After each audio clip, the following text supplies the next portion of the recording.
நாளைக்கான வீடியோக்கான ஒரு ப்ரோமோ தாங்க வந்திருக்கு. ப்ரோமோ வந்து சூப்பராக இருந்துச்சு அப்படின்னு தாங்க சொல்லணும். அதாவது நம்ம சீனு அதுக்கடுத்து சாரு 2 பேரையுமே சேர்த்து வச்சு போஸ்டர் அடித்து ஓட்டினாங்கல்ல, அது யார் கண்டுபிடிச்சது, இது வந்து யார் அடிக்க சொன்னது, எல்லாத்தையுமே வந்து ரகுராம் வந்து கண்டுபிடிச்சிட்டாரு அப்படின்னு தாங்க சொல்லணும். அதெல்லாம் பார்க்குறப்போ சேனலை மட்டும் மறக்காமல் லைக் அண்ட் சப்ஸ்கிரைப் மட்டும் பண்ணிடுங்க.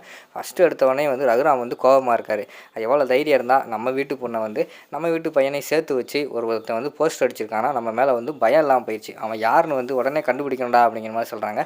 அண்ணே நீ ஒன்றும் கவலையே படாத, அவன் யார் எவன் என்ன ஏதுன்னு வந்து நான் கண்டுபிடிச்சி உன் கண்ணு முன்னாடி கொண்டு வந்து நிறுத்துறேனே அப்படின்னு சொல்லிட்டு சிவராம் வந்து போகிறாரு. போயிட்டு கொஞ்சம் நேரத்தில் பார்த்தா ஒருத்தனை அடித்து இழுத்துட்டு வர்ற மாதிரி காட்டுறாங்க. அண்ணே இவன் தானே வந்து நம்ம வீட்டு பொண்ணையும் நம்ம வீட்டு பையனையும் சேர்த்து வச்சு போஸ்டர் ஒட்டியிருக்கான், நம்ம மானத்தையும் வாங்கியிருக்கானே அப்படின்னு சொல்லிட்டு அவனை வந்து கூப்பிட்டு வராங்க.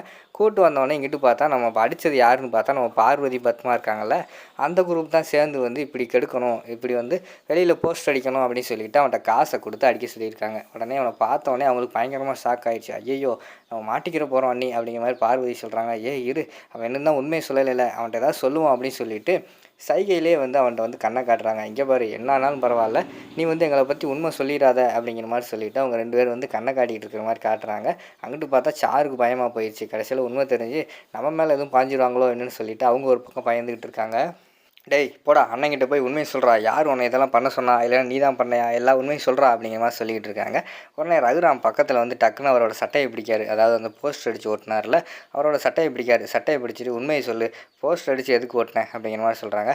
ஐயா அது வந்து அப்படிங்கிற மாதிரி சொல்லிட்டு இருக்காங்க. உனக்கு எவ்வளோ தைரியம் இருந்தால் எங்கள் வீட்டு குடும்பத்து மேலே நீ போஸ்டர் அடித்து நீ ஒட்டியிருப்ப, உனக்கு என்ன குளிர் விட்டு போச்சா அப்படிங்கிற மாதிரி சொல்லிட்டு இருக்காங்க. ஐயா இல்லையா அது வந்து அப்படிங்கிற மாதிரி சொல்லிட்டு இருக்காங்க.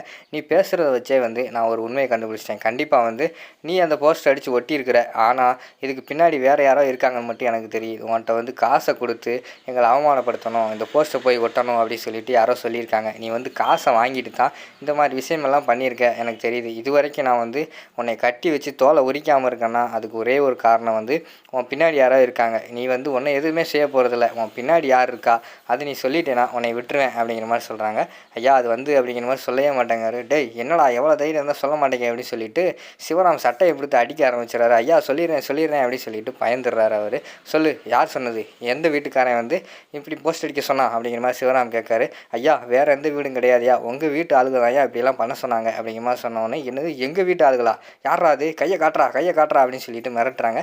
டக்குன்னு பார்த்தா அவன் வந்து பார்வதியை கையை காட்டிடுறான். பார்வதியை பார்த்தவொடனே பயங்கரமாக கோவம் வந்துடுது எல்லாத்துக்குமே. வந்து நம்ம ஜானி வந்து கேட்குறாங்க, பார்வதி என்ன பார்வதி இப்படி பண்ணிட்டேன், நீ இப்படி பண்ணுவேன்னு சொல்லிட்டு நான் எதிர்பார்க்கவே இல்லை அப்படிங்கிற மாதிரி ஜானகி சொல்கிறாங்க. நான் அப்படி என்ன தப்பாக பண்ணிட்டேன், ஊர் உலகத்தில் அதை தான் பேசுவாங்க, நான் என்னத்தை போஸ்ட் அடித்து ஓட்டினானோ அதை எல்லாத்தையுமே அப்படி தான் பேசுவாங்க. சப்போஸ் சாரு வந்து வேறு ஒரு வீட்டுக்கு போனாலும் இதுதான் பேசுவாங்க, அந்த வீட்டில் தானே கொஞ்ச நாள் இருந்த, நீ இப்படிப்பட்டவன்னு பேசத்தான் செய்வாங்க. எனக்கு வந்து அவளோட வாழ்க்கை நல்லா இருக்கணும், உங்களுக்கு வந்து உங்கள் தங்கச்சி மகளோட வாழ்க்கை நல்லா இருக்கணும், ஆனால் எனக்கு வந்து எங்கள் அத்தையோட மகள் வந்து சாருவோட வாழ்க்கை வந்து எனக்கு நல்லா இருக்கணும், அதுக்காக தான் இப்படி என்ன பண்ணேன் அப்படிங்கிற மாதிரி எல்லோரும் முன்னாடி சொல்கிற மாதிரி காட்டிக்கிட்டு இருக்காங்க. எல்லாருமே என்ன பண்ணுறதுனே தெரியாமல் முழிச்சுக்கிட்டு இருக்கிற மாதிரி தான் காட்டிக்கிட்டு இருக்காங்க. அதோட பார்த்தீங்கன்னா இந்த எபிசோடை வந்து முடிச்சிடுறாங்க.